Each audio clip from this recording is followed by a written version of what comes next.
Taïwan dans toute sa diversité, une émission de Radio Taïwan International. Bonjour à toutes et à tous, ici Sasa pour ce nouvel épisode de Taïwan dans toute sa diversité. Nous continuons la série sur la diversité de Taïwan dans le domaine des droits humains. Après avoir évoqué ces dernières semaines la question des réfugiés, ou plutôt des exilés à Taïwan, en l'absence de loi sur l'accueil des réfugiés, nous abordons aujourd'hui une question connexe. Après la répression des manifestations pro-démocratiques à Hong Kong ces dernières années, Taïwan est aujourd'hui l'endroit le plus libre dans le monde sinophone. Alors est-il possible, à partir de Taïwan, d'apporter de l'aide ou un soutien aux militants des droits humains qui sont persécutés en Chine, à Hong Kong, au Tibet ou encore au Xinjiang? Et si oui, comment ? C'est à cette question que nous allons tenter de répondre dans cette émission et pour cela, j'ai interrogé l'avocate Yo Mei-nu, présidente du barreau et ancienne députée qui a beaucoup œuvré dans le domaine des droits humains, ainsi que Yi-Ling Chiu, directrice exécutive d'Amnesty International Taïwan. Écoutons tout d'abord le point de vue de Yo Mei-nu sur cette question. Les circonstances vécues aujourd'hui par les Chinois ressemblent à celles que Taïwan a connues pendant la période de la loi martiale.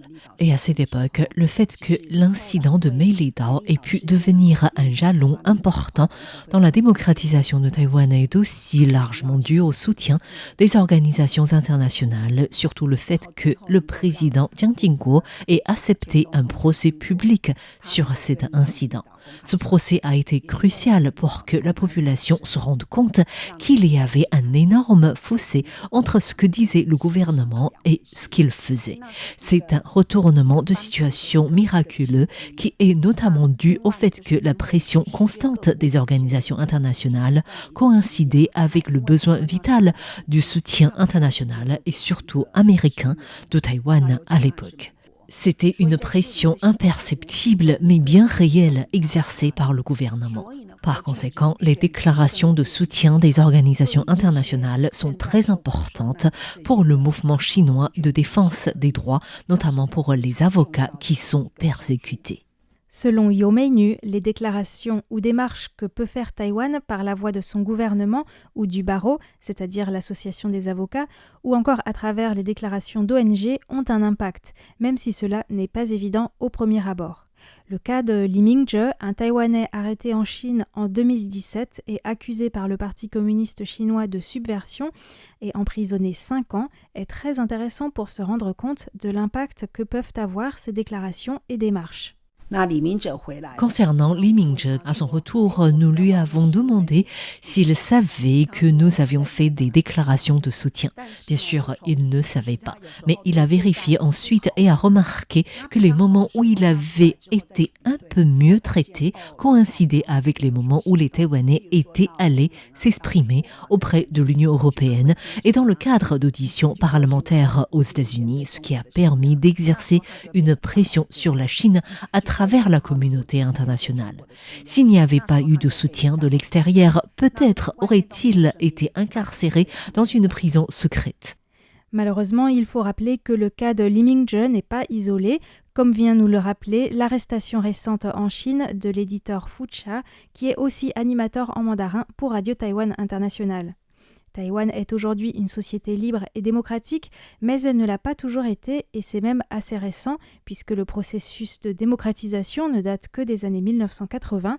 En tout cas pour Yo Mei-nu, ce passé autoritaire aide à comprendre ce que peuvent vivre les Chinois aujourd'hui. Yi-Ling Chiu, quant à elle, est d'une génération plus jeune que Yo Mei-nu.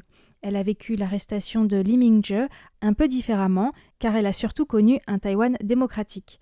Le passé marqué par la loi martiale à Taïwan, auquel se référait tout à l'heure Yo Mei-nu pour essayer de comprendre l'attitude du gouvernement chinois, est quelque chose de lointain pour les jeunes. Yi-Ling Chiu nous raconte l'expérience particulière qui a été pour elle le fait de militer pour la libération de Li Mingzhe.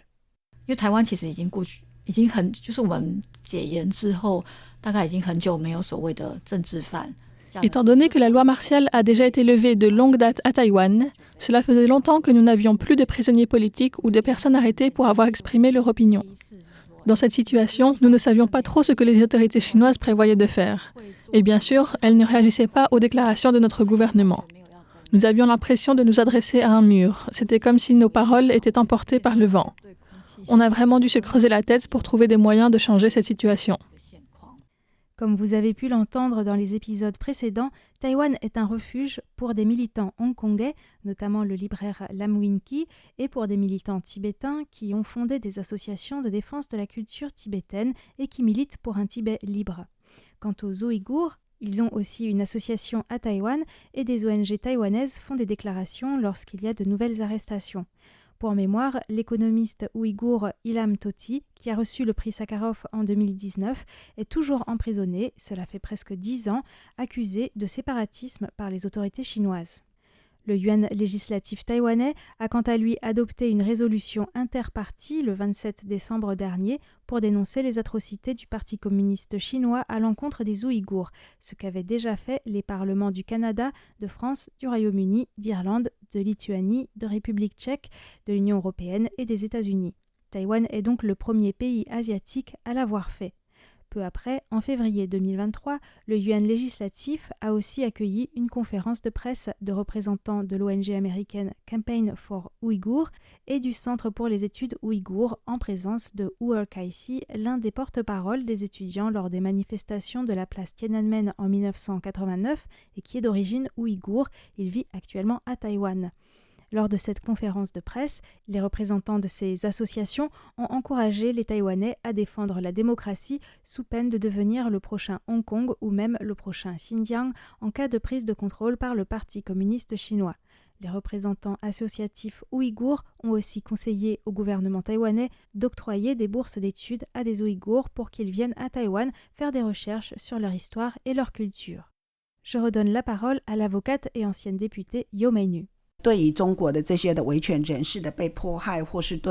pourquoi, pour les défenseurs des droits de l'homme chinois, pour les Ouïghours et les Tibétains qui sont opprimés, les déclarations des organisations internationales de défense des droits de l'homme ou les tentatives d'enquête des Nations Unies, même si la dernière était vraiment décevante, tout cela peut les soutenir et exercer une pression sur le gouvernement chinois. Tant que le régime chinois n'est pas coupé du monde et qu'il est un tant soit peu attentif à ce que les autres pensent de la Chine, les déclarations des ONG internationales et l'attention apportée aux droits de l'homme par les autres pays, c'est positif pour les défenseurs des droits. À Taïwan, il y a de nombreuses ONG de défense des droits de l'homme et le barreau de Taïwan a aussi une commission qui se penche sur ces questions. Nous suivons de près ce qui se passe en Chine. Par exemple, récemment, il y a encore 2 avocats chinois qui se sont fait lourdement condamner et nous avons immédiatement réagi. Bien sûr, vu de l'extérieur, on a l'impression que cela ne sert à rien. Mais en réalité, ce soutien collectif est une aide non négligeable. En tout cas, cela empêche le gouvernement chinois d'agir entièrement à sa guise. Je considère donc que les déclarations et le suivi de la situation par des organisations extérieures est d'une grande aide pour les défenseurs des droits actuellement persécutés en Chine. En conclusion, on peut donc reprendre le slogan de Taïwan pendant la pandémie de Covid-19, « Taiwan can help ». Taïwan peut aider, slogan qui est également utilisé par Taïwan pour son aide humanitaire aux camps de réfugiés syriens en Turquie et à l'Ukraine pendant la guerre. En fait, Taïwan, en tant que bastion de la liberté et de la démocratie dans le monde sinophone, peut aussi aider, dans une certaine mesure, les défenseurs des droits dans le reste du monde sinophone et même au-delà. En effet, en novembre 2019, c'est à Taïwan que la Fédération internationale des droits de l'homme, la FIDH, avait choisi d'organiser son congrès mondial. Taïwan a donc accueilli des militants du monde entier pour échanger des expériences sur diverses thématiques et l'organisation par Taïwan avait été particulièrement appréciée. Les militants taïwanais des droits humains continuent à œuvrer non seulement pour essayer d'améliorer la situation à Taïwan, car elle n'est pas parfaite, mais aussi pour aider des militants ailleurs dans le monde lorsqu'ils en ont besoin.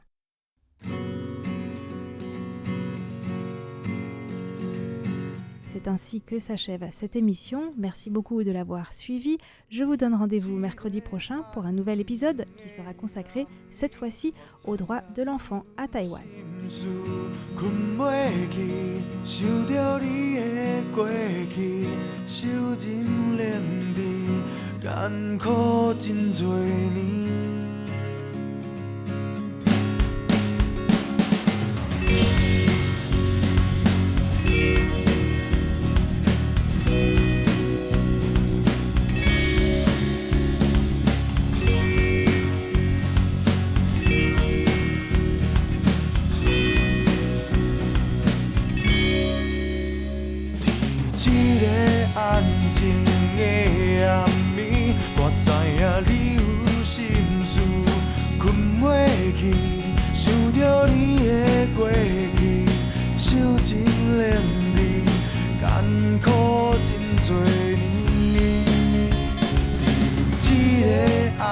经